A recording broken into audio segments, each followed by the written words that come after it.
wanted to jump into the history a little bit because I just thought this was so fascinating. I never thought about this, but thousands and thousands of years ago. I mean, we're talking ancient Egypt, 2,000 years before Christ. Like there was a well accepted third gender.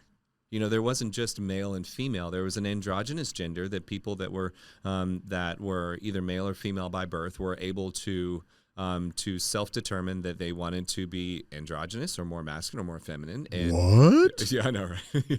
No. This has only came around in 2019. Yeah, that's when they were invented in a basement somewhere. Yeah, that was science experiment made gone in a wrong. lab. No, but and then also in South Asia and Pakistan, like and there's historical evidence of this all around the world, what's interesting about those societies and those cultures is that their society had developed and evolved to a point where it was very well accepted, and it was just a part of their culture, and a lot of those people that self-selected that. I mean, some of them were even like religious leaders or political leaders in their culture, and they would self-castrate. They would castrate themselves to be a part of that group because it was such a high priority.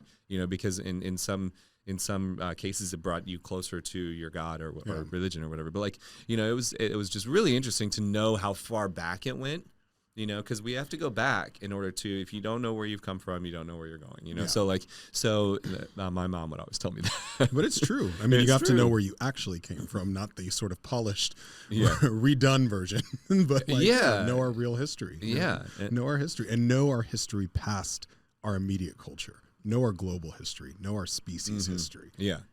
That's the key to moving forward. Otherwise, we have little corners of the world where we have little stories, but there's a root.